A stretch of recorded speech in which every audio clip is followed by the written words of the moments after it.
I grew up in a Christian home. I grew up with my mom, my dad, and older sister. We went to church Sunday morning, Sunday night, Wednesday night. As I started getting older, I was involved in the youth group, and I loved it. You know, we'd do dramas, and we'd go on ski trips, and we'd go to play basketball, football. It was a lot of fun. I'm the youngest daughter of my mom and dad, Joe and Lenora. I love them so much, and they have three older brothers who are 12, 11, and 8 years older than me and my twin sister. We went to Catholic church up until I was in the first grade. Never learned or was taught to read the Bible at home. We just, we did what we wanted to do. My dad was an alcoholic, and he would come home drunk. I remember it was just normal to see Dad on the floor. We kind of would just put the umbrella up, I guess, and just go to our room and try not to think about it. I was real involved in the church as up until about 6th grade or so, and getting into youth, and those were my friends, and that was my security. And around that time, our church started going through some things, and our youth pastor left, and a bunch of families from the church left. And so all the friends that I knew, and the youth pastor that I was growing up with, and everything that I knew at church, and the friends that I had, my security was all gone around that time when it's probably most important in your life. In between my 8th and 9th grade year, I decided, you know, I don't want to be different anymore. I don't want to be the one who doesn't do what everybody else does. I want to fit in with everybody else. And so that's when I started experimenting with, you know, drugs, started drinking. It's like I pushed everything else aside that I knew to be true, and I knew that I was supposed to do, and I pushed it all aside so that I could fit in. You know, I had a boyfriend, and boys, you know, would tell me I'm pretty, and I would been hearing at home that I was ugly or I was stupid, and a guy would tell me I was smart. That's when I started to just do stupid things. I would just give myself away. I just thought it was okay. To me, if I loved somebody, that was good enough, and I never ever had a standard as far as do you want to stay pure? I didn't know what that was, and I didn't care. I just thought if it was the right person, then okay. I first met Betty at a Wendy's. I just got through playing softball, and it was me and my dad and Jason. And I remember Betty was working in the counter, and since I saw her and I thought she was pretty, I was shy. So I went and just sat down. I told my dad what I wanted. His dad says, well, I've never seen you here before. He's very talkative, complete opposite of him. My dad always liked the opportunity to talk to any girl for me. He said, hey girl, I got a son about your age. And I'm going, I know, I've already seen his picture and everything, and it's just hilarious. But that's kind of how I knew of him and met him and stuff. And when I started my first day of school, my first class was sitting right next to him. She came into the class, and I was like, I remember that girl from Wendy's, but of course I still didn't talk to her. We didn't date, but I always had a crush on him, always, since day one. After high school, I got a job at Sam's Club. I was working there, and after a couple months, Betty got a job there also.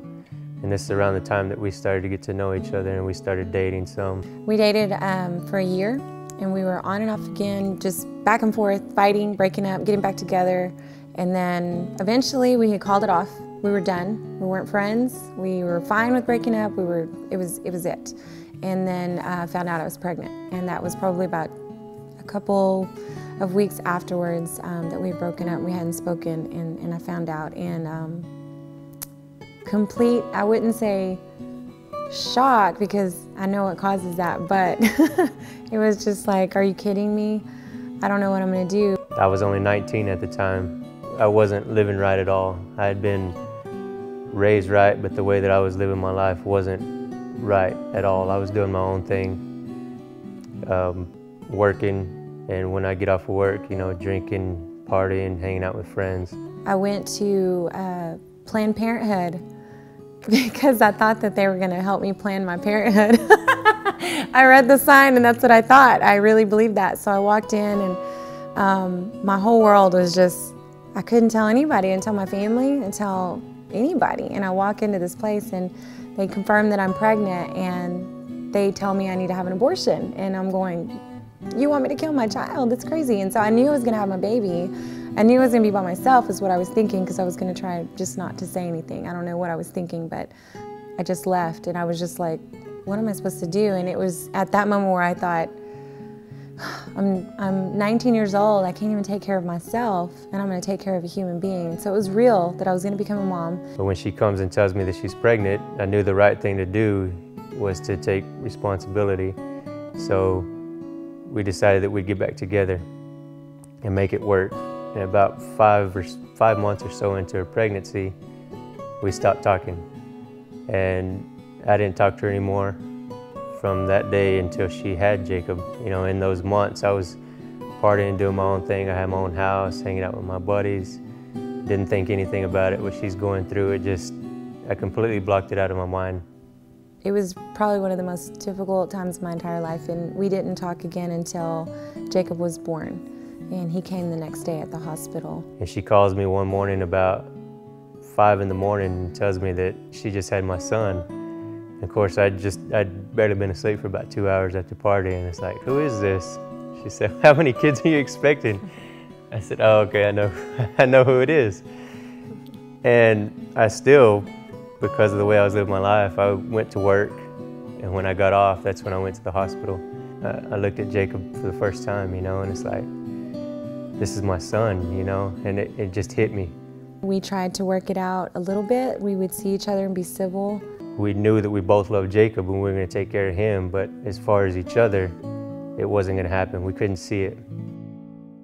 At one point, right before he turned 2 years old, that my friend that I was working with kept talking me into coming to church, and I kept telling her I didn't need to go to church. I was fine, because I still wanted to be in control of my life. I still wanted to call the shots. In 2002, in April, so Jacob was about 1.5 years, I had got a DWI after being at a club all night and was arrested and had to go to jail. And I was in there for about 14, 15 hours. And I was thinking, look at all these losers in here. And then it hit me, it's like, you're right here with them. You're just like them, you know, you're not any different than they are. They're in jail, you're in jail. You've become just like them. You know, this is what you wanted. You wanted to be like everybody else. Now you're here.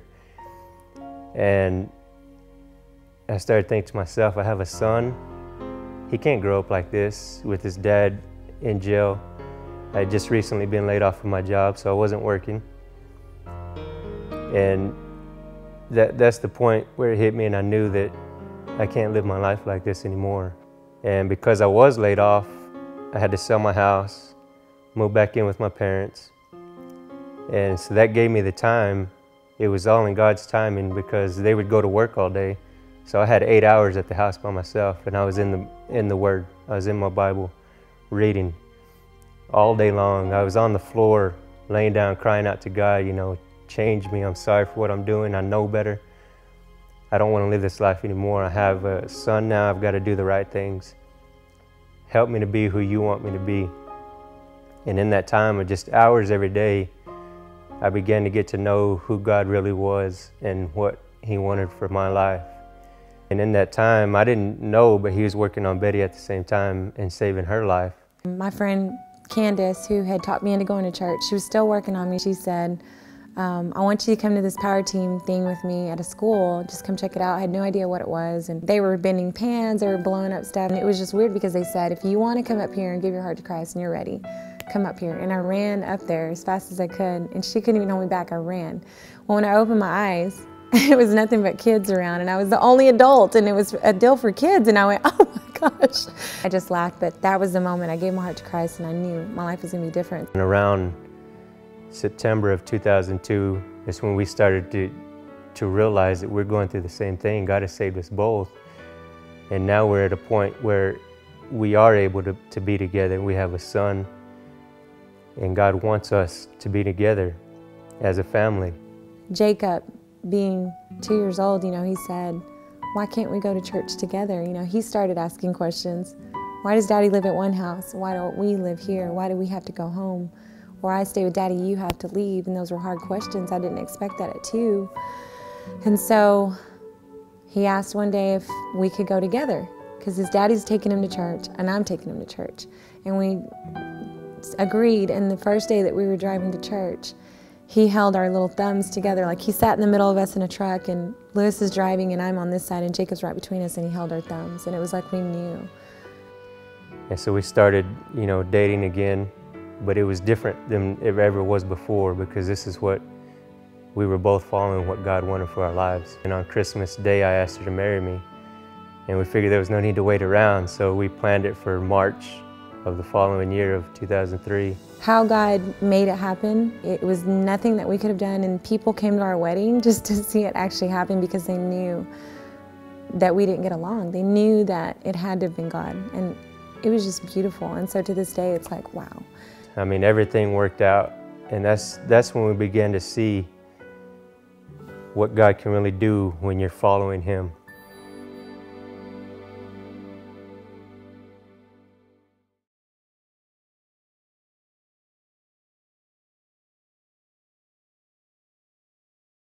God has been faithful from the very beginning of our marriage. He's never let us down at all. But now, coming up to 2004, she's pregnant. We know that eventually she's going to have to take off of work for a while and be without an income. I'm finished fire academy and EMT school and finished in paramedic school. And now I need a job. And I have to do 10 shifts at a fire station of ride-outs before I can graduate from paramedic school. And everybody in my class goes to Dallas, and there was only a couple of us that went to Richardson. And so I went there, did my ride-outs, and about my 7th shift there, 7 out of 10, they told me that they were hiring, that I should apply for the job. And I said, well, I would, but I can't because the DWI, and it's only been 2.5 years, and in the rules it says that it has to be 3 years. And so the guys I was riding with said, well, we'll talk to the chief for you and just see what he says. And it comes down to his decision. He goes to the city manager and speaks with them, and they decide to hire me anyway, even though it hadn't been 3 years yet, and said that I just couldn't drive an apparatus until my 3 years was up. But they hired me on October 18th, was my start date, and Betty had Mason on October 14th. So it worked out perfect. We never had to go without an income. From the day that she stopped working, I was able to be at home for a few days, and then I started my job. Now I've been there for 8 years, and my wife and I are about to celebrate our 10-year anniversary of being married. We have our 2 boys, Jacob and Mason. Jacob is 12 years old now, and now Mason that's 8 years old. I'm so thankful because I couldn't have done what he's done for us. It's like we flipped the script. And now my family is being blessed because they're seeing what God is doing through my life. We've definitely been very blessed just by following what God tells us to do. We haven't done anything special in ourselves other than be obedient and allowing God to use us and work through us. I'm so glad that I stepped back and said, okay, God, I'll let you do it. I'm done. And I didn't have to have that control, and I gave my heart to Him. And I'm so glad that I did. And every day that I think about it, it's amazing.